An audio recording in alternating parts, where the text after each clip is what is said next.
Episódio 2.2 Física antes de 1920. Até o início do século XX, nossa concepção do universo era eminentemente mecanicista. Nesta visão, o palco no qual o universo atua é o espaço tridimensional da geometria euclidiana e as coisas mudam em um meio chamado tempo. Outros elementos neste cenário são partículas como átomos que se movem e interagem sob efeitos de leis básicas. Uma dessas leis é a inércia, a qual diz que se uma partícula estiver se movendo, continuará se movendo na mesma direção a menos que forças atuem sobre ela. Há também forças de duas variedades atuando sobre os átomos. A primeira é um tipo de força de interação enormemente complicada e detalhada, que mantém os diferentes átomos em diferentes combinações. Ela determina, por exemplo, se o sal dissolve mais rápido ou mais devagar quando aumentamos a temperatura. A outra força, que era conhecida antes de 1920, era uma interação de longo alcance que variava inversamente proporcional ao quadrado da distância e foi chamada de gravitação. Por que as coisas permanecem em movimento quando elas estão se movendo, ou por que existe uma lei da gravitação, era naturalmente desconhecido. A concepção física atual é mais complicada do que foi descrito até o início do século XX. Antes de 1920, os cientistas já haviam reconhecido 92 tipos diferentes de átomos, os quais tiveram suas propriedades meticulosamente estudadas e foram devidamente nomeados. Muitas dessas propriedades estão diretamente ligadas às forças de curto alcance. Surge, então, a questão de quais são as forças de curto alcance. Por que o carbono atrai um oxigênio ou talvez dois oxigênios, mas não três oxigênios? Qual é o mecanismo de interação entre átomos? É a gravidade? A resposta é não. A gravidade por si só é fraca demais. Então, uma hipótese seria considerar uma força análoga à gravidade variando com o inverso do quadrado da distância, mas enormemente mais poderosa e com uma diferença. Na gravidade, tudo atrai todo o resto. Mas agora imagine que existe duas espécies de coisas e que essa nova força, a força elétrica, é claro, tem a propriedade de que semelhantes se repelem e diferentes se atraem. A coisa que carrega essa forte interação é chamada de carga.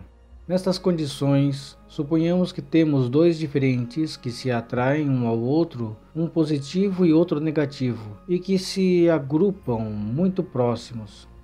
Suponhamos que temos outra carga a uma certa distância. Ela sentiria alguma atração? Ela sentiria praticamente nenhuma, porque se as duas primeiras forem do mesmo tamanho, a atração de uma e a repulsão da outra se balancearão. Portanto, há pouquíssima força a qualquer distância apreciável. Por outro lado, se chegarmos muito perto com a carga extra, surgirá a atração, porque a repulsão das semelhantes e a atração das diferentes vão tender a aproximar as diferentes e empurrar as semelhantes para longe. Então, a repulsão será menor que a atração. Essa é a razão pela qual os átomos, que são constituídos de cargas elétricas positivas e negativas, sentem pouquíssima força a qualquer distância apreciável, afora a gravidade. Quando dois átomos se aproximam, no entanto, eles podem, digamos, ver dentro uns dos outros e rearranjar suas cargas, de forma a resultar numa interação fortíssima. A base fundamental de uma interação entre os átomos é elétrica. Já que essa força é tão grande, todos os positivos e todos os negativos vão normalmente se juntar em uma combinação tão íntima quanto possível. Todas as coisas, incluindo nós, somos compostos de finos grãos de partes positivas e negativas que interagem enormemente, todas perfeitamente balanceadas. De vez em quando, por acaso, podemos expulsar alguns negativos ou alguns positivos. Em geral é mais fácil expulsar negativos, e nessas circunstâncias encontramos a força elétrica desequilibrada e podemos ver os efeitos dessas atrações elétricas. Uma pergunta interessante é: quão mais forte é a força elétrica do que a força gravitacional? Suponhamos 2 grãos de areia, com 1 milímetro de diâmetro e a uma distância de 30 metros um do outro. Se a força entre eles não estiver equilibrada, se tudo atrair todo o resto ao invés de repelir os semelhantes, de modo que não houvesse cancelamento, haveria uma força de 3 milhões de toneladas entre os dois. Veja bem, existe pouquíssimo excesso ou déficit no número de cargas negativas ou positivas necessárias para produzir efeitos elétricos apreciáveis. Essa é, claro, a razão pela qual você não consegue ver a diferença entre algo eletricamente carregado ou não carregado. Tão poucas partículas estão em falta ou excesso que dificilmente fazem diferença no peso ou no tamanho de um objeto.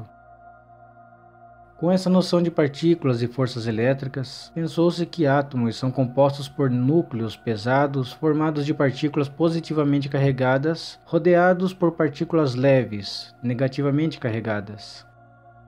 O núcleo é composto, na verdade, por prótons positivamente carregados e nêutrons, os quais não possuem carga elétrica.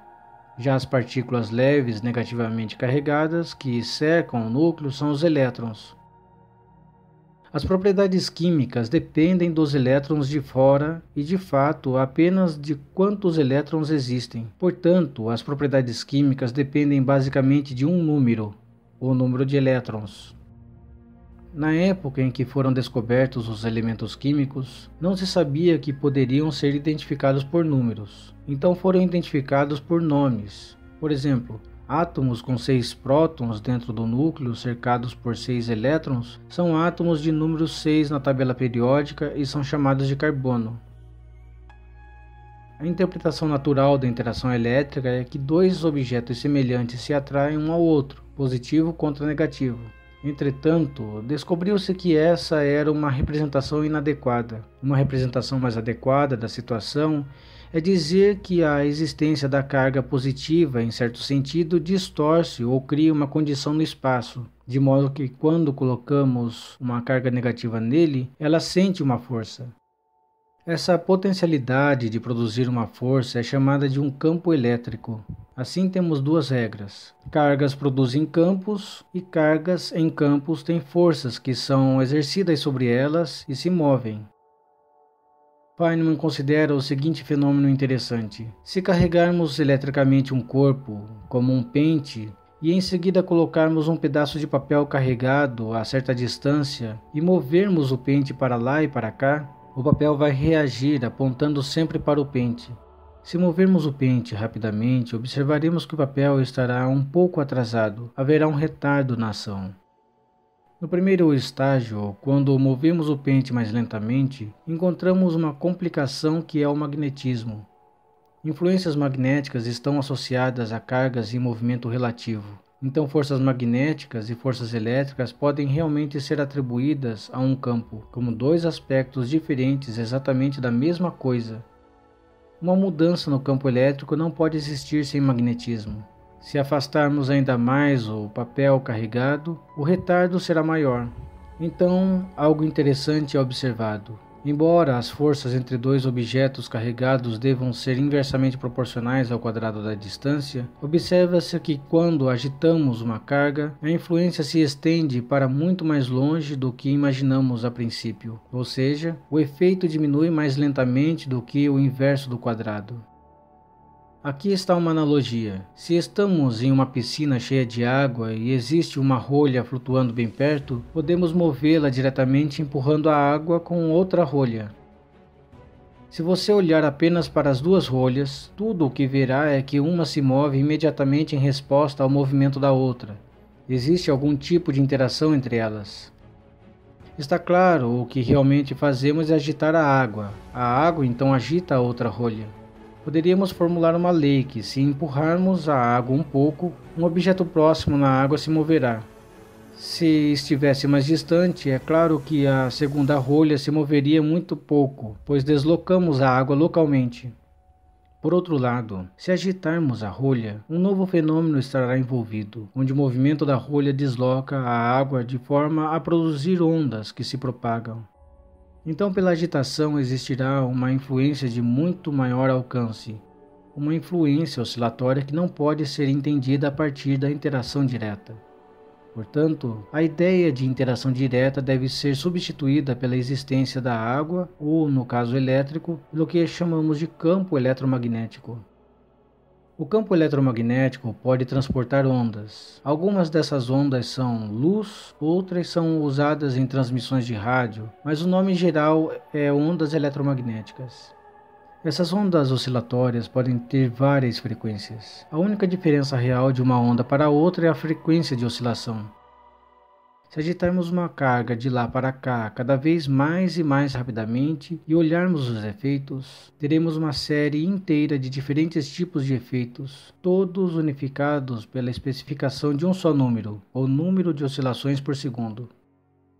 A captação normal das correntes elétricas nos circuitos nas paredes de um prédio tem uma frequência de aproximadamente 60 ciclos por segundo. Se aumentarmos a frequência para 500 ou 1000 quilociclos por segundo, estaremos no ar, pois esta é a faixa de frequência usada para transmissões de rádio.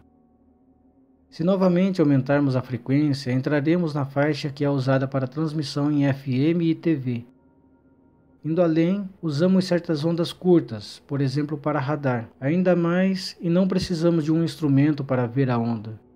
Podemos vê-la com os nossos próprios olhos. Na faixa de frequência de 5 vezes 10 a 14 a 5 vezes 10 a 15 ciclos por segundo, nossos olhos veriam as oscilações do pente carregado se conseguíssemos agitá-lo tão rápido como luz vermelha, azul ou violeta, dependendo da frequência. As frequências abaixo dessa faixa são chamadas de infravermelhas, e acima dessas são ultravioletas. O fato de que podemos ver numa faixa de frequência particular não torna essa parte do espectro eletromagnético mais impressionante do que os demais, do ponto de vista físico, embora do ponto de vista humano, essa é obviamente a mais interessante. Se aumentarmos ainda mais a frequência, obtemos os raios-x. Os raios-x não passam de luz de frequência muito alta. Aumentando ainda mais, obtemos os raios gama. Esses dois termos, raio-x e raios gama, são usados quase como sinônimos.